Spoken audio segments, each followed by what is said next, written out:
So, you've recently installed your new Leprecondo and your leprechaun buddy has successfully moved in. Good job! But your leprechaun isn't going to be satisfied with an empty dollhouse. Like a pet dog, he has needs, and it's up to you to fulfill them. But how are you going to do that? With appropriately tiny furniture, of course! Hi, my name is Cratman, and this is my good friend, Jamie O'Rourke. No relation to the beloved children's book character of the same name. We're here to teach you about furniture, how to make the most out of your Leprecondo, and which furnishings are the most beneficial to your Leprechaun's well-being, and most importantly, your well-being. First off, let's make it clear that you do need a Leprechaun familiar. After all, it's called a Leprecondo, not a fairy condo or a xenomorph do. Sorry guys, maybe next month. Whatever. Come on, Ridley. Let's go mess around in the Bone Garden. However, you do not need to have the Leprechaun as your active familiar. You can bring along any familiar of your choice, and Jamie will still be making the most out of his wonderfully spacious home. Ah, right, we still don't have any furniture set up. Let's fix that. As you adventure across the kingdom, occasionally after combat, your Leprechaun will spot some new furniture, which will promptly be stored in the attic. Since it's a well-known fact that leprechauns have no sense of feng shui, he will leave the task of arranging any of his collected furniture to you.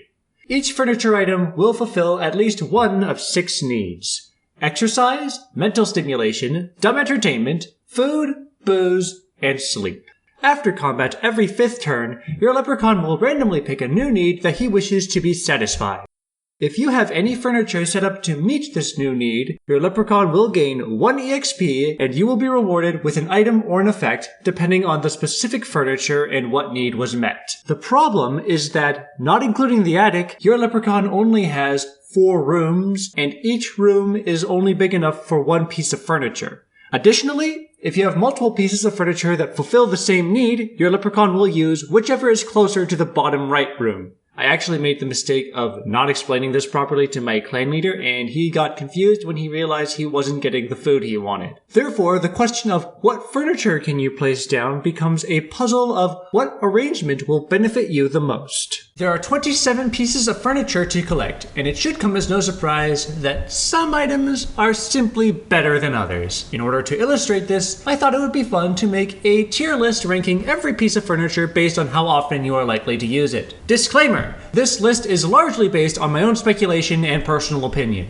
Depending on what skills you have permed, what class you're playing, and what quest you're trying to complete, some furniture pieces may be more beneficial to you than others. With that out of the way, let's go over the tiers. A tier is for furniture that is so good you'll want to have them set up most, if not all of the time. B tier is for furniture that you'll find yourself using pretty regularly, but you might swap out depending on the situation. C tier furniture is only useful if you want a particular item or effect, or if you need something to fill that last room in your condo. And now that we've established our definitions, let's jump straight into the first 6 furniture items: the buckets of concrete, the thrift store oil painting, the boxes of old comic books, the second-hand hot plate, the beer cooler, and the free mattress. Unlike the other furniture items, which can only be found in specific locations or even certain points in time, these items can be found literally anywhere on the map. Each one serves one of the 6 needs we've established already, and provides a fairly basic boon that I think requires no explanation. And even if they did, I'm not going to give you any because all 6 of these items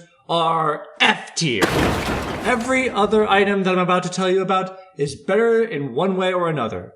Once your dollhouse collection is close to complete, you will never touch any of these ever again, except maybe in that extremely rare case where you have 1 room left to fill and don't know what else you can put in that room without it conflicting with the rest of your build.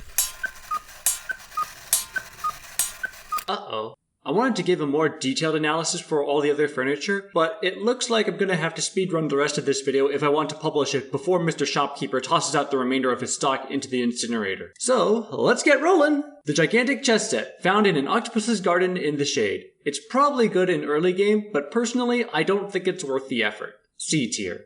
The Ultra Dance Karaoke Machine. From hell! specifically the backstage of the Infernal Rackets. Can increase your item drops and grants your days are numbed, which for a while I misread as your days are numbered, like an idiot. The effect is really good because it'll help your familiars level up much faster than normal. B tier. The Cupcake Treadmill from Madness Bakery. Combo it with either the karaoke machine or the couch and flat screen, and you'll have your days are numbed active almost constantly. B tier. The beer pong table from the Orcish Frat House is exactly the same as the beer cooler, except it can also grant you a table tennis ball, which is a combat item that de-levels a monster by 25%.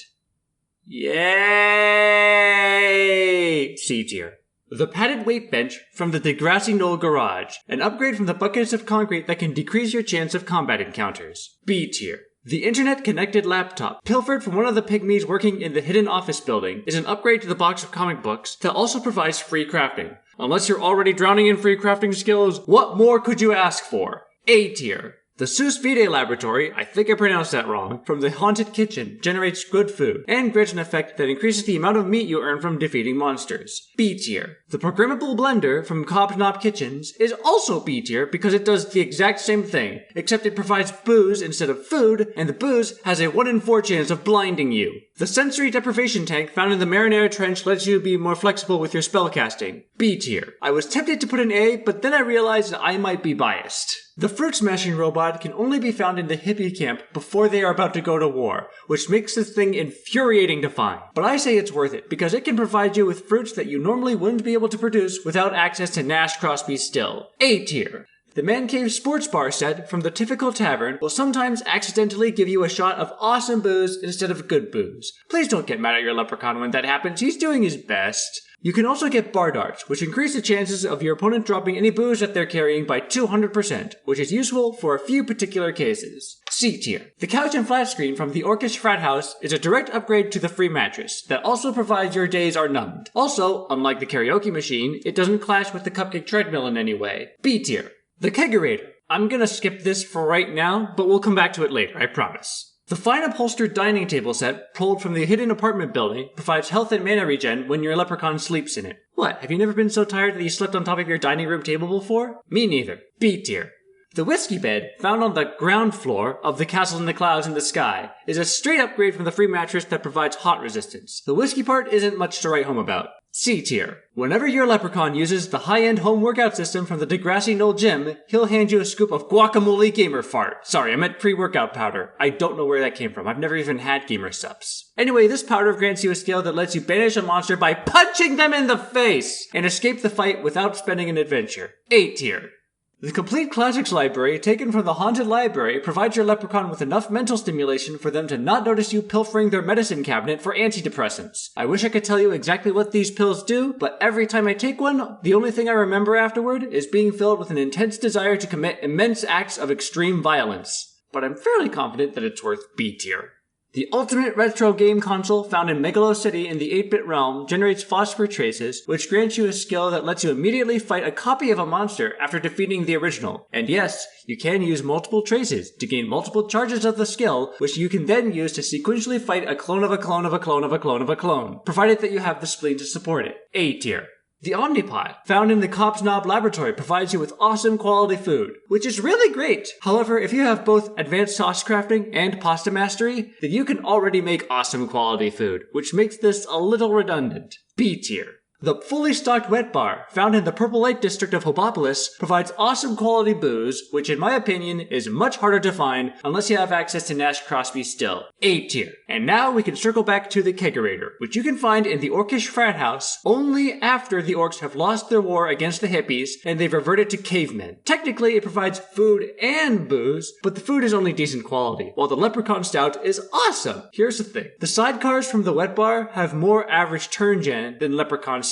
However, only half of the sidecars have 2 points of alcohol, while the other half are worth 1 point. Additionally, the substats they provide are different for each sidecar. Leprechaun Stout, on the other hand, is consistently a size 2 drink, and its substat gain is more evenly spread out, slightly favoring muscle. Nonetheless, I still think the wet bar is the better choice, and will rank the Kegerator B tier. But you could argue otherwise, and I would not disagree with you. Last but not least, we have the 4-poster bed from the castle in Dreadsylvania. It is a straight upgrade to the free mattress that also provides a 10% bonus to your stats. B tier. And with that, I am ready for bed now. Thank you for watching. If you want more videos like this that may or may not be related to Kingdom of Loathing, be sure to like and subscribe. I'll see you next time after I figure out how to surgically attach this robotic bird to my brain. Until then...